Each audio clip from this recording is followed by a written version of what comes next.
Thank you, Mr. Milner, for the introduction, and thank you also for giving us the opportunity to speak here with you.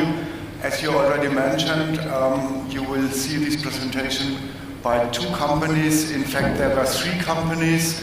Also, Poly-IC was involved in this project, and those of you who have joined the presentation of Wolfgang Clemens on Tuesday afternoon, where he already presented the functional foils, and Poly-IC was also integrated in this project. Then company GET doing the electronics and the software, and Kunstoff Helmbrechts manufacturing the plastic parts. So, before we start, let's have a short introduction of the companies involved. KH is a specialist for high-end decorative plastic parts. We mainly supply the automotive industry, but also other branches like medical ones. And with 1,600 employees, we are present on several places in the world. That is in China and Mexico, 2 times in Germany and in Czech Republic. Our services start with technical support. We have tool shop in Europe and in Asia. We have injection molding at all places.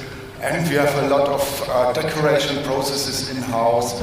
Especially with the foil, there's the ink transfer process we call IMD, and the insert technology you will see later that we call in-mold labeling, others call it film insert molding. And we have also painting facilities in-house, other decoration technologies, and finally we can also assemble modules. That could be overhead control units, as you can see here, a lot of decorative parts and functional parts in car interior, or central control panels, and here you can see the first parts that already have touch control or capacitive control inside. Yeah, and now it's up to you. Okay, thank you. GT is a unit of the STEC group. We are an owner-managed family business company with about 300 employees located in Germany, China, and Morocco. Our focus is advanced driver assistance systems, e-mobility, and automotive interior. And especially GT wants to provide solutions for the ecosystem that consists of human living and mobility, and we try to connect these worlds with each other. Basically we are the innovation unit of the STEC group with about 40 employees. We have acoustic, electronic, software, mechanic engineers, and we are located in Wolfsburg, Ingolstadt, and Berlin. Our expertise is in interior design, development from the first idea, from the first concept to the series production. I will show you later the example of the steering wheel where we invented the first concept and the first switch itself, and then shows the development to the series production. We are the specialists in touch technologies with active and passive feedback. And we also have a test center for simulation, automation, and also test these technologies in climate chambers. We create, we want to provide new solutions, and for example, this is the door control module that we will later talk about.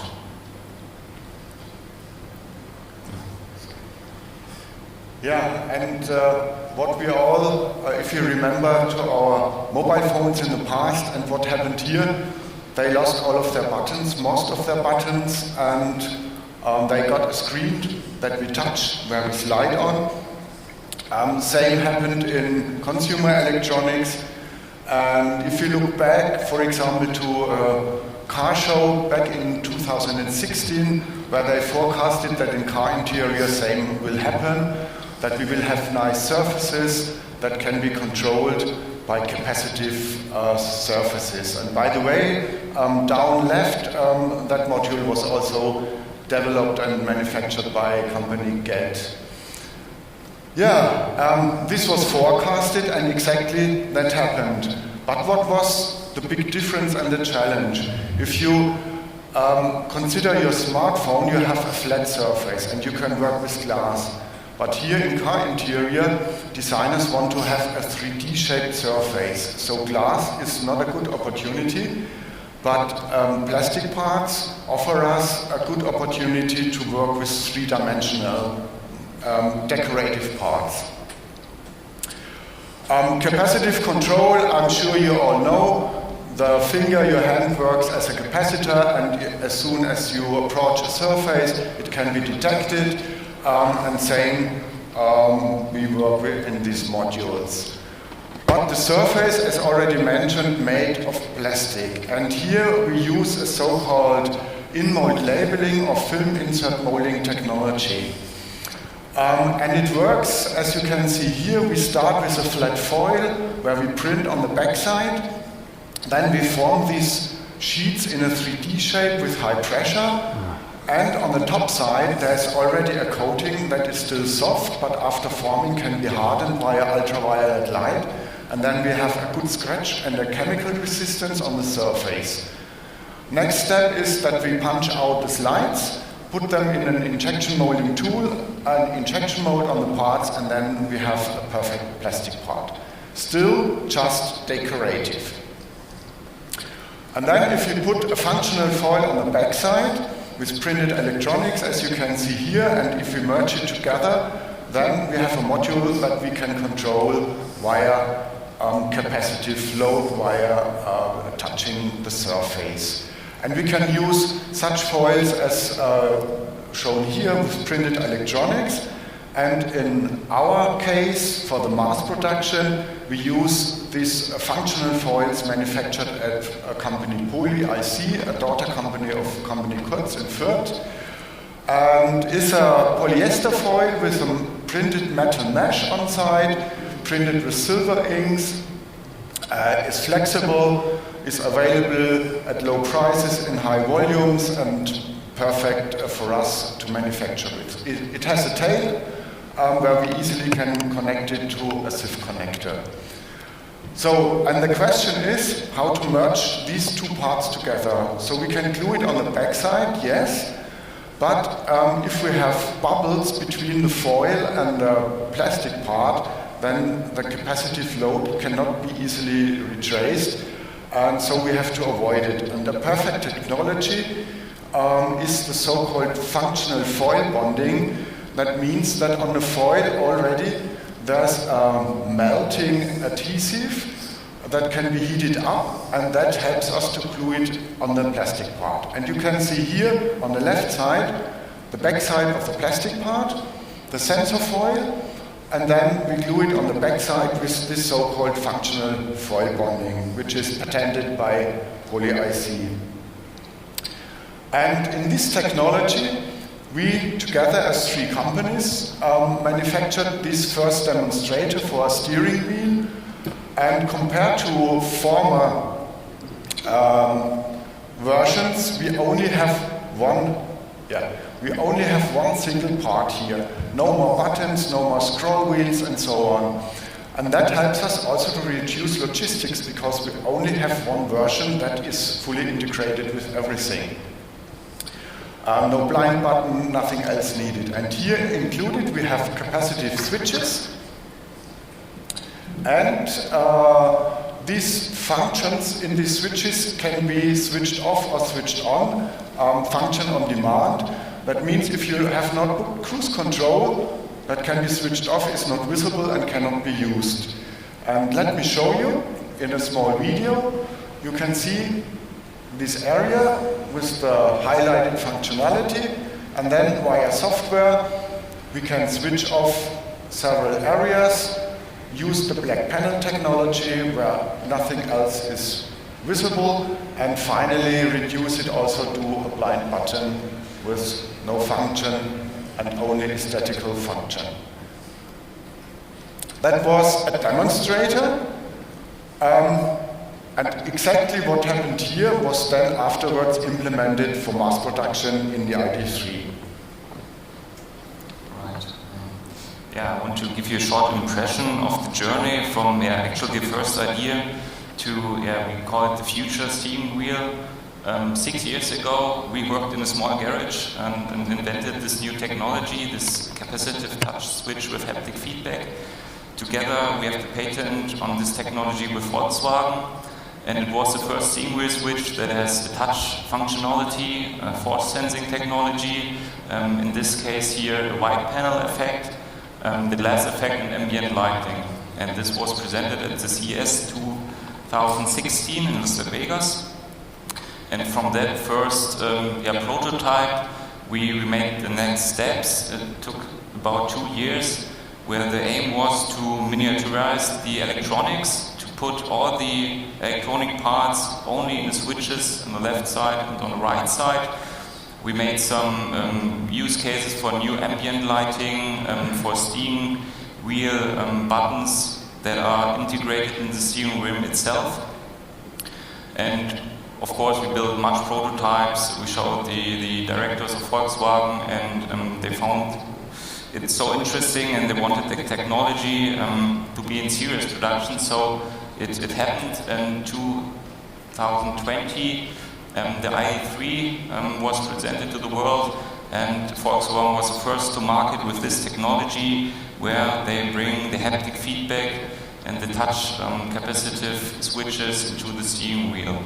And from the first prototype, 2016 to 2020, we still have this active feedback, we have the force sensing, we have the black panel effect, like Christoph said before, to provide the customer function on demand. You can think about the steering wheel heat. You don't need this in the summer, you only need this in winter months. So you can buy it, and maybe for 10 euros, you can activate the function, and in summer months, it will be deactivated and no function will be seen.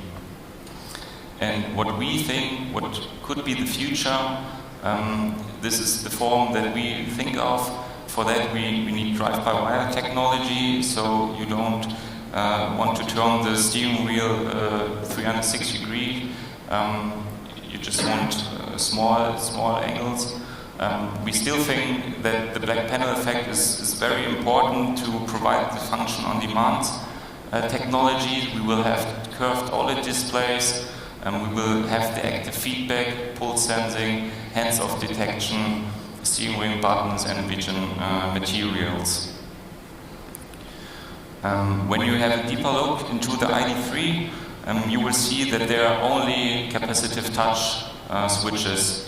So we have the steering wheel switch, we have the Anzeige-Bedienteil, the light switch, and the roof control lights, and everything is touch.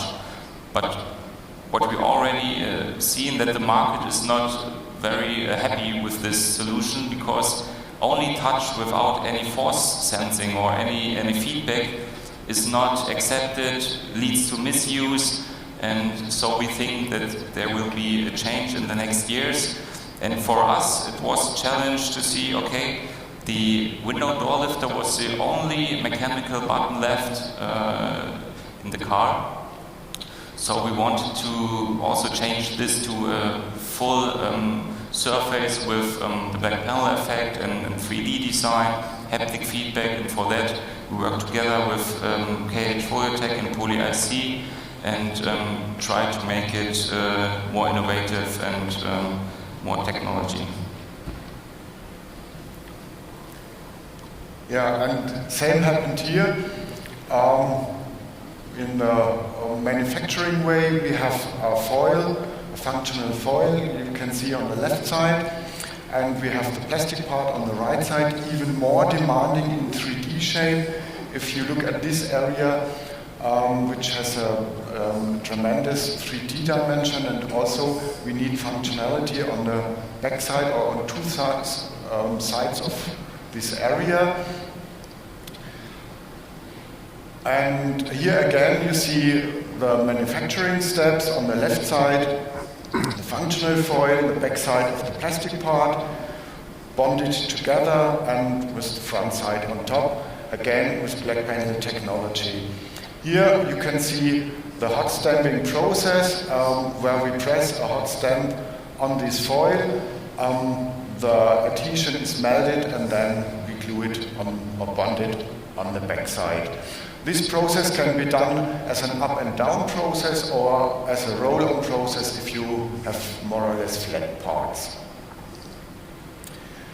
And the foil gives us a good opportunity to also change the color and the appearance. It is possible in black, as you can see on the left, with a very nice black panel effect, but it can also be manufactured in other colors, like we have done with electric white, which really looks like ceramic, can also be lighted through. We call it white panel, or finally it is also called secret lit technology, and also available in chrome appearance, and there could be much more colors if necessary. That's easy with the foil. We just change the foil, and finally we have on the back side the same functionality. Here is a demonstration of the functionality of the window lifter. We have several buttons to adapt the mirror, for example. And again, we have black panel technology. If you touch this area with the L or the R, for example, then arrows appear, and you can adapt your window, your mirror, and if not necessary, not needed any longer, the arrows will disappear. And then there was also, or let me first show you a short video how it works. Here's the demonstrator with the buttons. So we activate the movement of the mirror, and and to lift or drive down the window, we had to find a special solution, because lifting up the window, for secret reasons, we need to use 2 fingers instead of pulling a button as usually. We need 2 fingers, and to drive it down, only 1 finger is needed, as you can see in this picture. That gives us the security that is needed, and this module could be implemented as well in ID3. Yeah, we think that a capacitive touch panel always needs a haptic feedback. Either an active feedback that is generated by an actuator, or a passive feedback. So this will lead to no action by accident. It allows finally blind operation, and the user knows the experience from mechanical buttons, and if you put this technology also in touch switches, you will show him something that he already knows from earlier cars. And of course, with active feedback, we can adjust the feedback, and we can show you here some graphs that you can also just adapt different feelings for the surface. A short overview of Haptic Technologies. Actually, we tried every technology that is right now on the market. 3 of that is the ERM motor, a solenoid, or a piezo, and it really depends on the switch or on the case where this technology should be implemented. If you have a really low-cost part with small packages, we think that the ERM motor is the only option that you can use. And if you have more space and more budget, you can also use the solenoid. And often we have discussions about piezo haptic, and at the end, what we think that in the automotive industry, it's always about cost.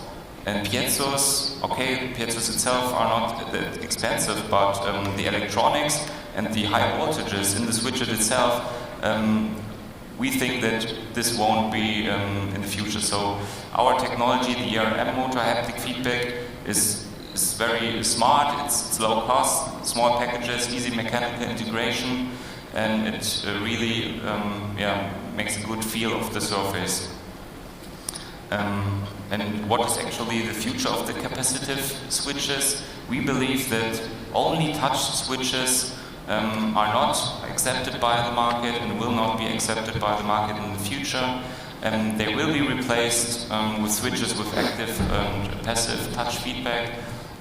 If you have a touch slider, you always need a feedback. I mean, everyone has right now a smartphone, and if you roll out or slide on the smartphone, you always get a feedback. And so we also think that someone who drives a car and adjusts the volume, he also wants a feedback to have a better feeling when controlling it. And of course, the technology itself allows you to integrate seamless 3D shaped surfaces and a function on demand. Okay. Thank you for your attention. And by the way, we are down at booth 4 or 5, and you can try out, you can see those demonstrations as shown here. Thank you. Thank you very much. Thank you. Thank you very much sharing your insight on how to bring things in production, but also sharing the challenges to make it really accepted by the market. Of course, I would like the audience to ask questions. Actually, before you leave, we still have one small point after your talk, which is the student poster award, so that will come up. Maybe I start with a question, because I think that's probably people are most interested. Can you give us some numbers? How many are already sold in place? Is that 1 million thing or hundreds of thousands? Yeah, it's already million times built in the, ID3, ID4, ID5, ID bus, all the sport cars from Volkswagen, there is this technology integrated. So we've always waited for printed electronics to become millions. We don't see it, but it's there. So yes, exactly. Further questions? I think I see two. Yeah, maybe we start on the right-hand side. Thank you for the presentation. You mentioned passive touch feedback. Can you expand a little bit on that? Actually, passive touch feedback is like using, I don't know the English word, the Schaltmatte, silicon mat, like you already know it from mechanical buttons. So you combine the touch surfaces with the mechanical switch, and this is meant by passive feedback.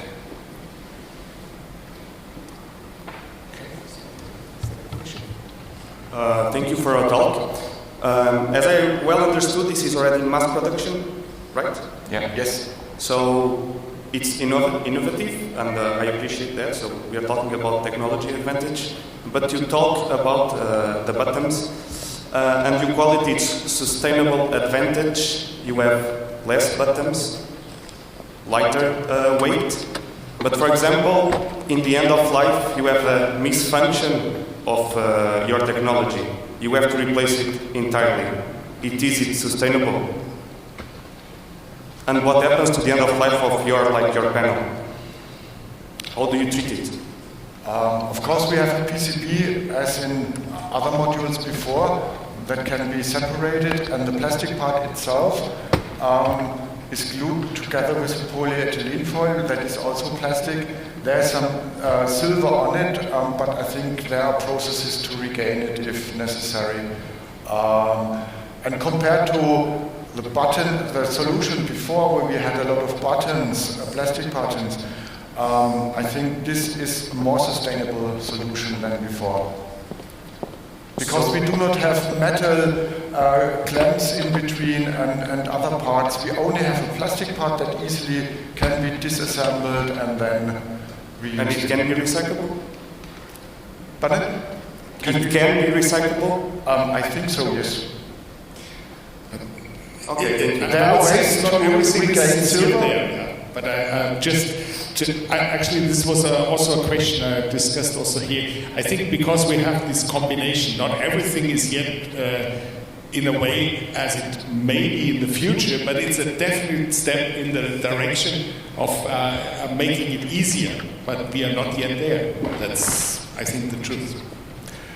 Yes, we are not yet there, that is true, but compared, for example, to chrome-plated parts, which are much more difficult to reuse, or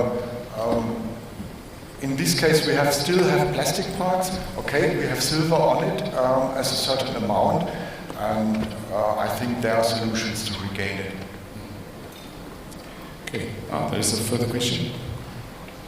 Hi. very nice talk. Can I ask, do you form the functional foil, the electronics, or is that simply cut to fit when it's attached?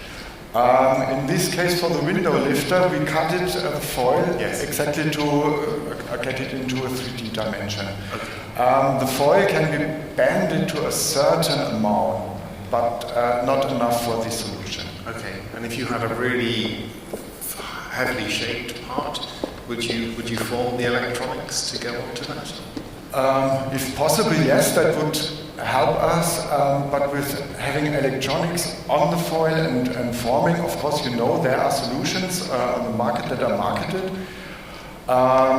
Okay. It's a big discussion which will be the right way in the future. We, on ourselves, got the way that we think if we manufacture a plastic part, for example, that has black panel with a certain scrap rate, we first manufacture the plastic part, we can sort out the scrap, and only the good parts we assemble together with the foil, cost-wise.